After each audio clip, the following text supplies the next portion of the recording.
so many things that she has achieved by herself. She's a clinical officer general and a military personnel, and she's also a founder and director for a non-profit organization that is based in Waka province. So I think at this time I'll just allow her to unmute herself and possibly switch on her front cam and again introduce herself to the class and take us through today's session. Okay. I'm coming. Let me just do something.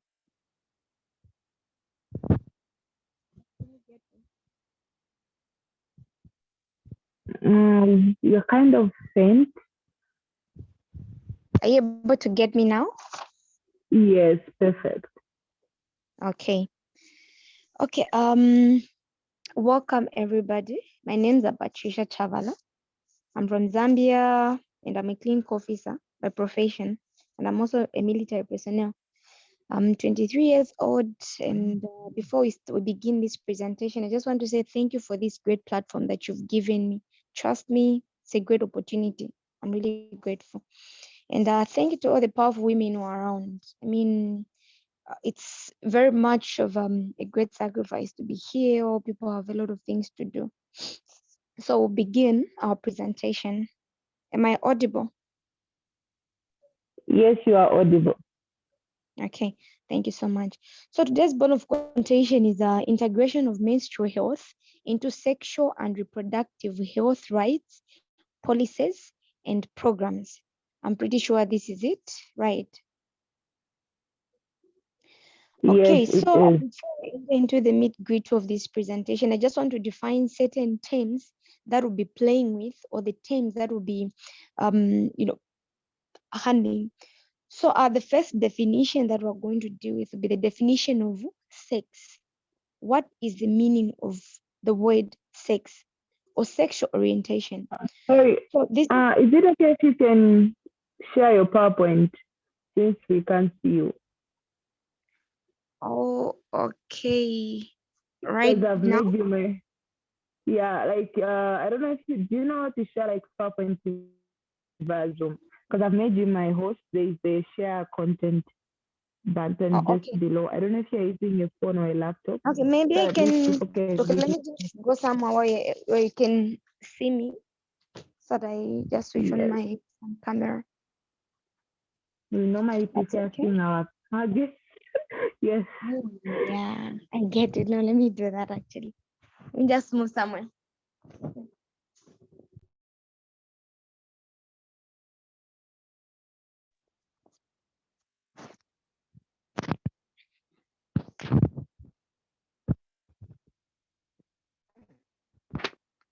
Hi. Yes, perfect. Now I can see you. Hi, can you get me? You are a bit, not that much audible, but we can see you very clear. Okay. Okay. Oh, sorry. I'm in the bedroom because I'm trying to avoid the echoes and everything. Yeah, we can actually now even Okay. hear you. Okay, that's better. Okay, so our presentation is on integration of menstrual health into sexual and reproductive rights, policies, and programs. So earlier I said before we go into the nitty-gritty of this presentation, I just want to give the definition of terms that we'll be dealing with in this presentation. So the first term that I want to tackle or to deal with is a definition of sex or sexual orientation. So the meaning of sex, this is just the biological or physiological makeup of a human being, and it defines a male and female. You're able to get me? Yes, we are able to get you loud and clear. Oh, okay. So apart from that, there's a main term that we'll be dealing with as well, which is menstruation or menses. And then from there, okay. Okay. So okay. So the other term is menses or menstruation. So menstruation simply means this is the biological process or the natural body process that is characterized by releasing of blood from the uterus via the vagina. So we are so acquainted and we're familiar with this process. I don't know if there are men on this platform, but I'm pretty sure that there are great women here. So that's the definition of menstruation, or maybe menses in short.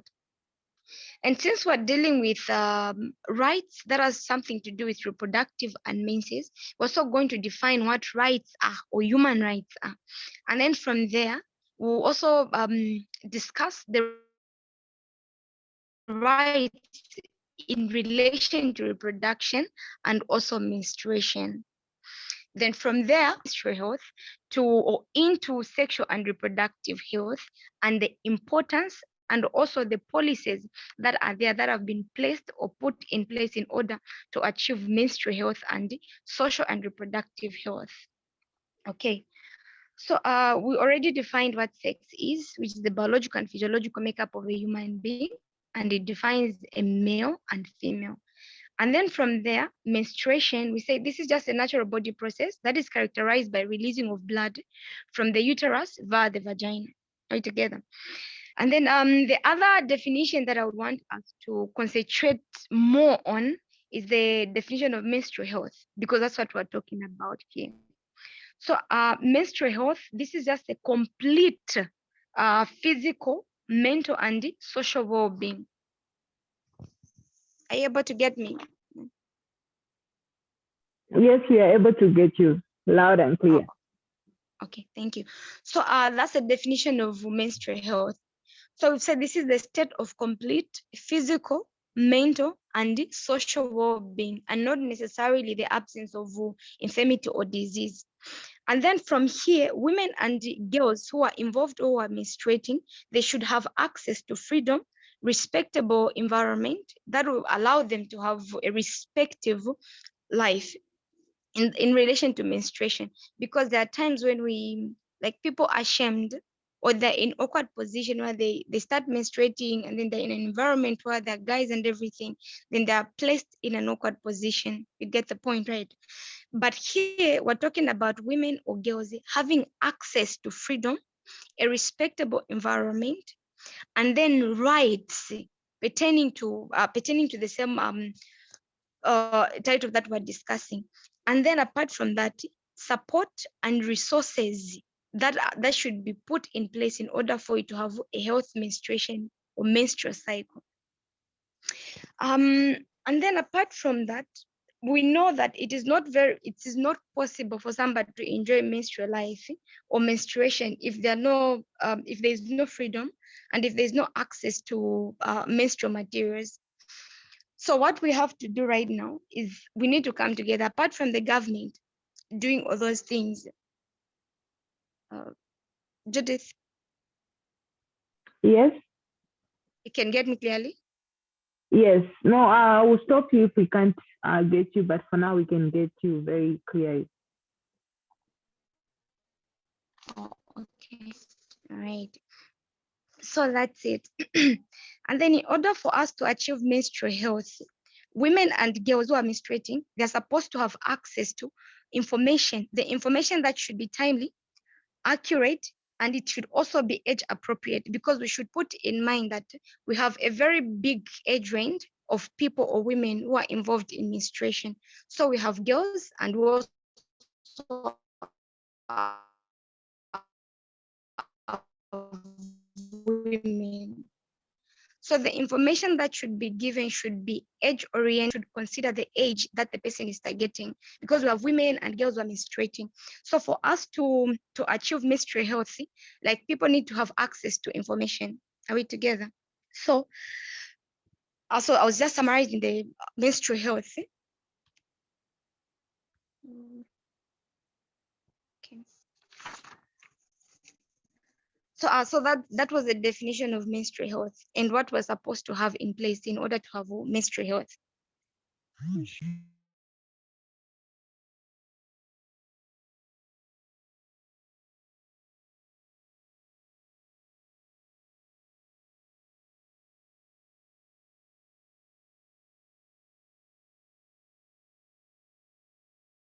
Sorry.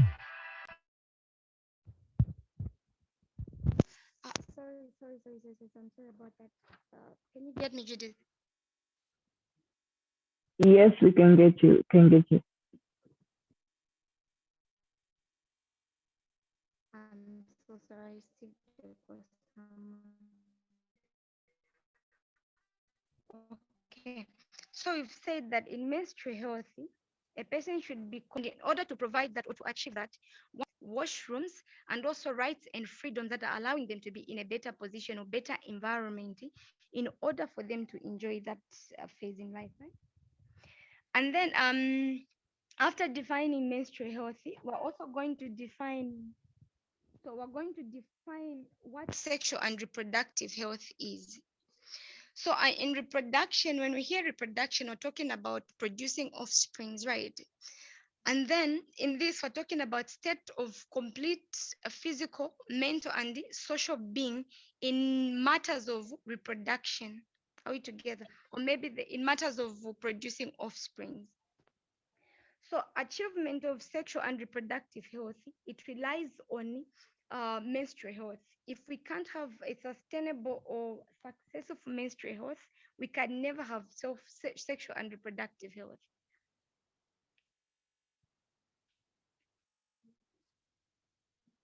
Judith. I can actually hear you. You are very much loud, and we are all together. I know it can be awkward here when you're teaching to a room that is not responding. I can't get, oh, I was trying to ask just to affirm if you're here with me. No, I think I'll just be here to affirm as you go along here. Thank So you we so can much. I get think you. that thank you. That would be helpful. Yes. Okay. All right. Okay. So we've talked about menstrual health. We've also defined what sexual and reproductive health is. So now, Yes. before we go any further, we said the presentation should be on menstrual health, integration of menstrual health into sexual and reproductive health policies, rights, and programs. So we haven't studied that. I just wanted to give definitions on those things. And then the other definition that I've remained with is rights. So the definition of rights or human rights, these are just entitlements or freedoms a human being is entitled to, or the human being is entitled to, of course, by virtue of being a Zambian or any other country. So the rights, they are not inherent. We're born with them. Like, so we're enjoying them. You get the point. So apart from Yes. that, we're also going to talk about sexual and reproductive rights. So the sexual and reproductive rights, so these are rights that you enjoy in relation to reproduction. Are we together? Yes, we are. Okay, yeah. So the sexual and reproductive rights, they're the ones that we're about to start discussing right now.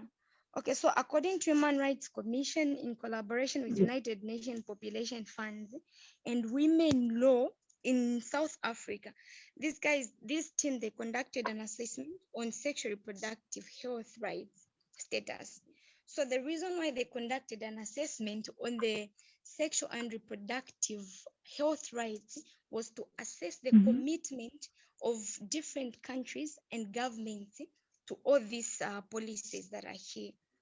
So what are some of the sexual and reproductive health rights that we have, not just as Zambian, but even these other countries? So the first right we're going to talk about is right to life. So in Mm-hmm. the right to life, we said no woman or a girl, a girl's life should be endangered or put in danger by access to health information and services. So we've said in sexual reproductive health to say that somebody, here we're talking about women. So women should be healthy physically, mentally, and socially. So that's when we're going to say somebody's health in relation to reproduction. So they were talking about giving birth and maybe just producing offspring and how or when they want to do that. So in this right to life, nobody should die in that process. You get the point? And Mm-hmm. nobody should be denied of this access to information and services. So another sexual and reproductive health rights that we're talking about here is right to liberty and security. So no woman should be subjected to forced pregnancy, forced sterilization, or forced abortion. So some time back, such such incidences used to happen a lot, but currently, after Human Rights Commission in collaboration with United Nations Population Fund came together, they said no one should force a woman or a girl to fall pregnant, even not even Mm-hmm. culture, yeah, to fall pregnant Ah, or maybe to do an abortion. Are we together? yes, we are. Okay. So apart from that, so we've talked about right to life in relation to reproduction, and we've also talked Mm-hmm. about right to liberty and security in relation to reproduction. So we're going to talk about the right to information and education. So Mm-hmm. we know that knowledge is power, and without sensitization, we can't know what we are supposed to do or the things that we are supposed to enjoy. You get the point. So at this Yes. moment, women and girls who are in villages and in rural areas, right? They don't really know. Yes. They never knew exactly what they were supposed to receive from the government, and even just from the community, even just us as fellow ladies. But due to Mm-hmm. right to information and education, so here they need to be sensitized. They need to be informed of the rights or the things that they need to receive in order for them to enjoy as human beings, in order for them to enjoy the menstrual life as citizens of Mm-hmm. Zambia or any other country. So in this right to information, these people they have the right to be informed of the benefits, the risks, and the effectiveness of methods of fertility regulations. So here we're talking about family planning, right? So in Yes. this, us girls and women in other areas, they are supposed to know what kind of family planning are they dealing with because we're talking about reproduction here, and it's very Mm-hmm. difficult to let fertility methods without using any means. So here we need to notify them.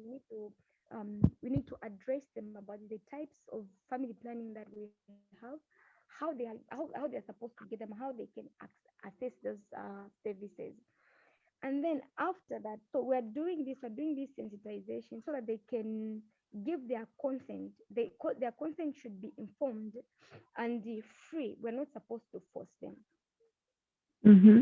So, yeah, so right to information and education, it ends there. We're just giving them information, we're sensitizing them of the family planning, the methods that are there, and then they're going to make a decision on things that they're supposed, or on things that they want to get, or the method that they want to use, according to their plans, when they want to have a child and what they want to do at a particular time.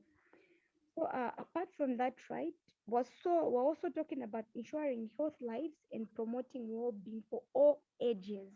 And for all ages, earlier I said we have a very wide range of ages that are menstruating because we have women and girls.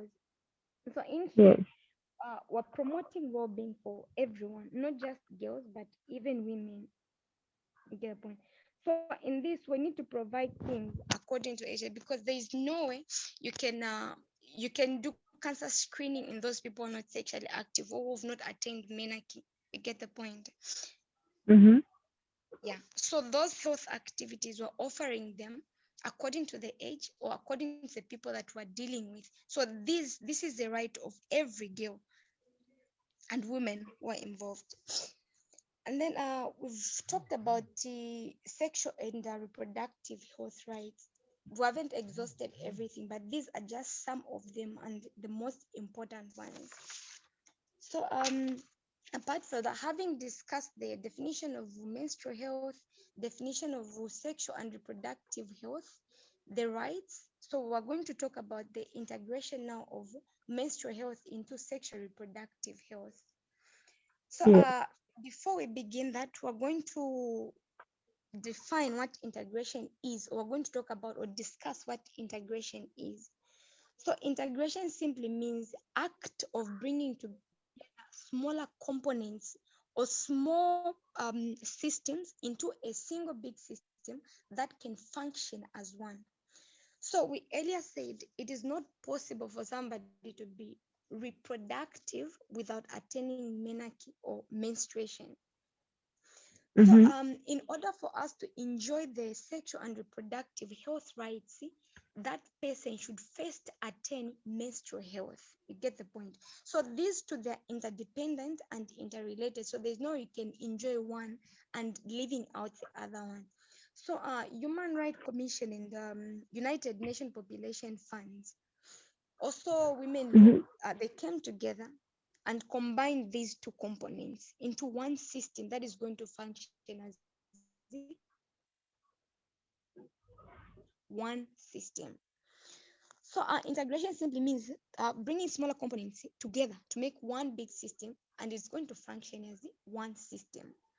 So and then apart from that, we've already said that menstrual health is an indicator of successful sexual production. I mean sexual reproductive Mm-hmm. health. Yes. Um, so we said in menstrual health, the government or people just in the community, they're providing materials, they're providing washrooms, they're providing a suitable environment, respect, and an environment free from stigma and psychological distress, right? Yes. So that is going to place a female, a woman in a better position where that woman is going to reproduce or produce offspring comfortably without any stress. Again, so menstrual health is an indicator of successful sexual reproductive health, right? So we take for instance those people who are not having menstrual health. Some are even conducting different diseases, and we know that menstruation is comes with the STIs and other infections. So if we do not tackle those things, these people Yes. are likely to be ill, and they are likely to get these other diseases that can even prevent them from reproducing, and that's their right. You get the point. So if we manage to achieve menstrual health, it means we're also going to have a successive sexual reproductive health. So which Mm-hmm. means people are enjoying their reproductive right. Are we together? Yes. Okay. So of course goals are set and plans are made, but how are we going to implement those goals? You get the point. So even the government or maybe different countries, they're setting their goals, but they also need to put up guidelines or policies that they are going to follow in order to achieve those goals that they've set. So now these same guidelines are what we're calling policies. We've already talked about the sexual reproductive health rights, how you're supposed to enjoy them, but how are we going to implement the same sexual and reproductive health rights? I mean, Yeah. Mm-hmm. the first thing that we're going to do, I just want to define what policies are. So I've said our policies, these are just deliberate system of guidelines on how to go about things. So we've already Mm-hmm. seen the rights that have been put in place, but how are we going to achieve those rights? So these now are the guidelines. So Mm-hmm. Human Rights Commission and United Nations Population Funds came up with these policies that I'm about to list down here. So we have reproductive health information. So in reproductive, we've already defined what reproductive health is, and then information, we're just giving people an awareness, about all Mm-hmm. these things and what they are expecting. So in reproductive health information, we're telling people about self-plan, which is the fertility regulation methods, and then also telling them about safe motherhood. So we said earlier that Mm-hmm. no woman should die or no girl should die in labor, or maybe no girl should die because of pregnancy, because pregnancy is not a disease. You get the point? Mm-hmm. So in Yes. reproductive health information, so we're talking about those things: family planning, safe motherhood, post-abortion care. So recently abortion was legalized. I don't know if it's in all countries, but Zambia, of course, it's one of the countries where they legalized abortion. So the fact that Mm-hmm. they legalize these things, they're supposed to be care services, health services that should be offered to people. You get the point? So Sure. these same post-abortion care are the ones now, the services are the ones that are supposed to, to be delivered to people. You need to convey them so that people should know. because some time back, there were moments or maybe situations where we had girls in school, young girls in school, they felt pregnant, and they thought to continue with the school. But right now, if the person is not ready, if the girl or woman is not ready for that pregnancy, we can terminate it. It's legal again. And then for the government to place that or to set that as a legal thing, they need also to provide health services or health care in pertaining to that. So post-abortion care should be there. So that's one Mm-hmm. of the thing or the term that we give or that we convey in reproductive health information. And then apart from that, we also sensitize people about cancer-related reproductive system. So we have cervical cancer, and not only cancers, we have diseases like polycystic ovarian syndrome. So this disease is characterized by multiple menses within a short period of time. You get the point. So those things Yeah. we need to sensitize people and know how best we can achieve health reproduction. Okay. So in the first policy was reproductive health information. So that's why we're discussing all those things. We're bringing awareness. We're giving information about those things. So the second policy is safe motherhood. So this policy also came from Human Rights Commission and also United Nations Population Funds. So in here, they provided safe motherhood services and which are free at all levels. So for Mm-hmm. women who are pregnant or girls, the drugs or maybe services that they're offering, maybe we talk of the administration of folic acid, ferrous, and deworming tablets. So those are healthcare services that they are offering to those who are in reproductive stage. So in order for them to have a safe motherhood, we don't want them to die in that condition. So the third policy that we have is family planning. So family planning Mm-hmm. is also a policy because we need to give people freedom to choose when they want to be pregnant and when they want to deliver, so that we leave space for them to live a positive and you know a motivating lifestyle even to others in the society. So in family planning, we've already talked about the methods or maybe the information that we're supposed to give them. We need to explain to them the kind of family planning or the methods that are there so that they can make a decision without having external forces or maybe forcing them into that. So Yeah. that was the third policy we've discussed. And the fourth policy is adolescent health and development. I think, as we all know, that it's like almost everybody is emphasizing on adolescent health and development. So there Yes. are moments, of course, when the government is providing these menstrual materials, but it's not possible for the government to continue with that every time. So in order for us to stabilize that, or maybe to just help others, even ourselves, to enjoy this policy, we also need to equip adolescents with skills that are going to help them to have a menstrual health or maybe a health reproductive age. So in development, the skills that were having last time I saw a certain organization offering skills on how to make reusable pads. So that is a skill. So that skill will make an adolescent or even just a mother is menstruating comfortable in certain environments. So True. in this so in this, we're going to boost their self-esteem, and we should also talk about decision making in order for them to achieve a positive lifestyle. Because if an adolescent is there, the person has attained menarche. If the person can't make decision on her own, which means that person will be forced into getting pregnant, will be forced into maybe aborting, will be forced into things that are not even allowed or things that are not appropriate. So we should also equip adolescent with decision making. That is a skill also. So Mm-hmm. when somebody has a decision making skill, we should say that's not a talent, we learn it and we develop it with time. So they're going to have a positive lifestyle. So that was a policy. So there are no specific groups for this. Anybody can do that, not just clinics, but even us and as individuals, we can do that. Yeah.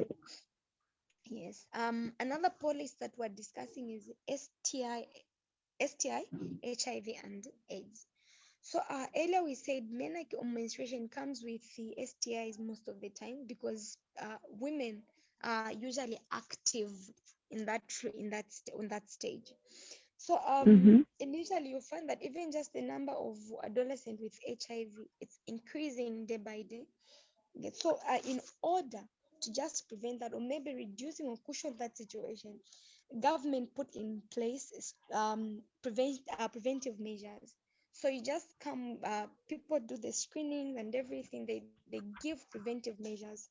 So under STI and HIV and AIDS policy, so here there's just strengthening preventive and also effective management of STIs and HIV. We have free provision of Mm-hmm. ARVs in hospitals and clinics, and then we also have a free provision of drugs. Well, we're going to prevent STIs and also treatment of those STIs, including HIV. You get the Mm-hmm. point? Exactly. Yes. And then apart from that, we also have abortion. Abortion is one of the policies that was put in place by human rights and United Nations, and also women in law in South Africa. So they put up that policy because earlier abortion was not legalized. But then they looked at things and said, okay, everybody has the right to enjoy their lives. And even if they made a Mm-hmm. mistake, at least they can correct it. So if the person is not ready, you just explain or sensitize the person about abortion and then let the person make a decision. So abortion is legal now. So it's helping to prevent unwanted pregnancies. And then you know that unwanted pregnancies can place somebody in an awkward situation where somebody fails to attend education, or maybe they fail even just to attend their desired careers. So we want to avoid Mm-hmm. that because we want everybody to enjoy the rights. You get the point. So in order for that Yeah. to happen, we need to prevent that. When they are pregnant, if they want to terminate, they need to terminate, and then later they continue with their normal life so they can attain a decent life. So these are policies. But then you may ask, like, whenever government or maybe people or an organization is trying to put something in place, there should be an objective. Get the point? Or maybe Yes. you should find the importance. So asking, what is the importance now of having all these rights and these policies, and the importance now of integrating or mixing menstrual health and sexual and reproductive health?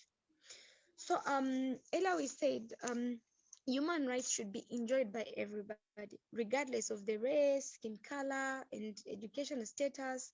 Okay, so everybody has to enjoy. So because these things have been standardized and then their rights, so everybody is going to enjoy. Even those people who are lame or maybe who are physically challenged, they are not able to move from maybe their places to hospitals or maybe places where they can have access to menstrual materials. They have the right to have access to that information.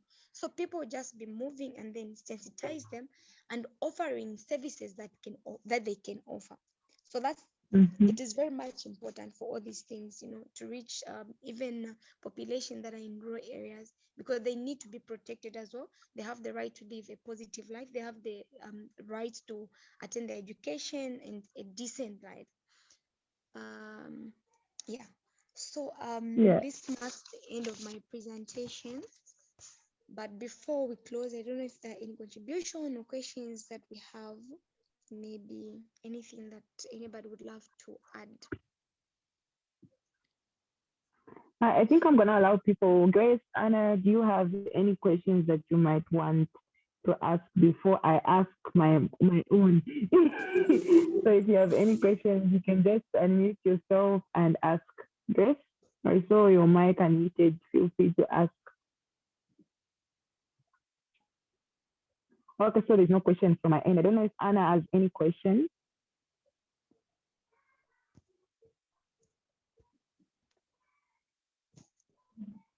Okay, so I want to ask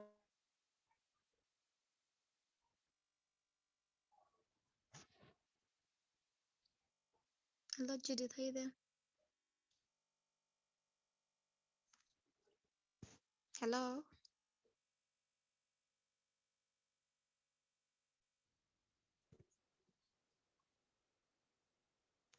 Hello?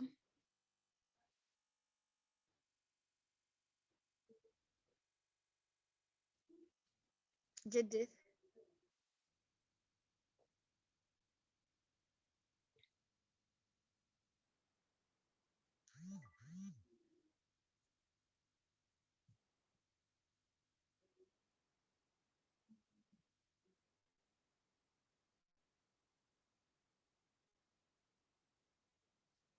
Okay, so we're done with the presentation. I don't know if there are any questions from anybody. I'm here, I'm waiting, any contribution, or if there's anything that you would want us to know.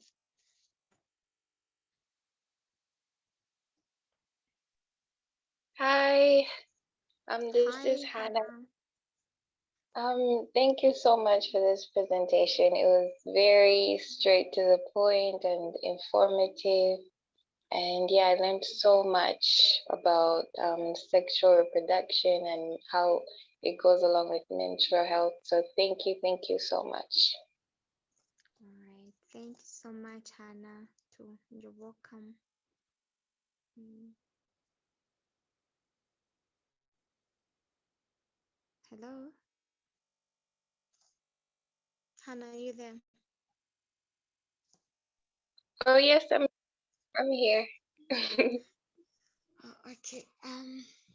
Okay, we're done with the presentation. I don't know if Judith is coming back. Maybe she's engaged, something, or maybe network. Mm. All right. Okay.